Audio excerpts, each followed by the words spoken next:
will take home a selection of Nivea products, including their new in-shower body lotion designed to smooth skin, and it needs no waiting time to absorb, which is cool. It can be found in the body lotion aisle, and after the show, we will draw for this Nivea prize pack.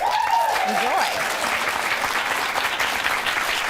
Controversy a couple of weeks ago over the new sex education curriculum that unfolded in Ontario. So this is something that all the provinces right across the country have their eye on right now. But Ontario was really behind in the sex ed curriculum. The last time we had a change in sex education was in 1999. No, I was barely born. Before YouTube, before Twitter, before Snapchat, you were barely born, before Instagram. I know. Before all of these things that have changed the landscape when it comes to the sexual discourse these days. Yep.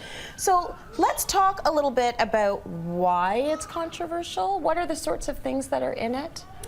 I think that what worries people who have opposition to it is the idea that the discourse is starting at a young age. Right. And things are being introduced that parents sometimes feel they want to talk about first. And you also want to have the right people talking about it. Interesting for me, though, from a healthcare provider perspective, and also from a women's health specialist and gynecologist, who I see women through their reproductive lifespans, and even as teenage women are just entering into their menstrual cycle, so 12, 13, sometimes 11. Yeah. And I've given talks to groups of young ladies. Yes. And I am continually astonished at what they know that I think that really they mustn't know at that age yet. Right. And I think that that problem, keeping our head a little in the sand about what we should be telling them, is completely different because of exactly how you opened, because the internet, because of things like sexting wasn't around, or carrying a phone or taking pictures that will be with you forever and ever, and consent. Right. Consent is another thing where you see images that are constantly pushing boundaries, which we know they are. When you're little, it's hard for you to make the difference, and this is what the pediatricians will also say.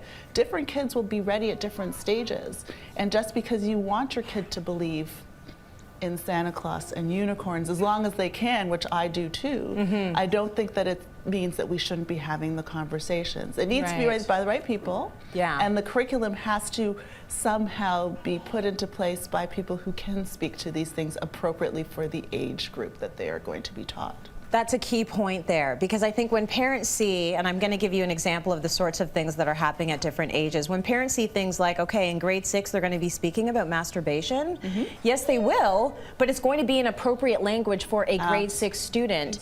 It's not going to be done, it's going to be in a way that's going to allow some context. So grade 1, identifying body parts, a lot of people are doing that already, but using the correct terminology. So no euphemisms. Grade 2, outlining the basic stages of human development. Grade 3, looking about the characteristics of healthy relationships, which I think is really important. Talking about visible differences like skin color, and invisible differences like sexual orientation, and identifying ways of showing respect for differences, which to me is information that kids should be getting at a very young age.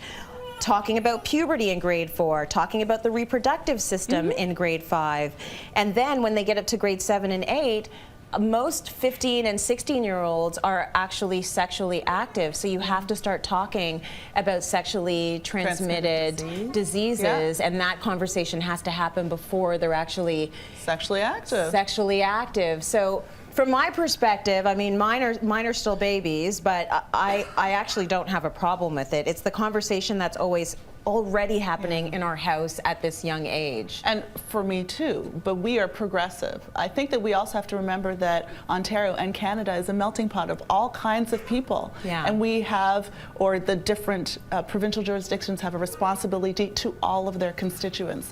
So much as we would love to say that all homes are like ours, where we know that we introduce these principles to our children at a young age, there will be places where they don't get it, and they deserve to be protected, and that's what this is for. Right. Okay, well, good discussion. And it's going to be an ongoing one. I know. Because we know that a lot of parents are quite upset about that.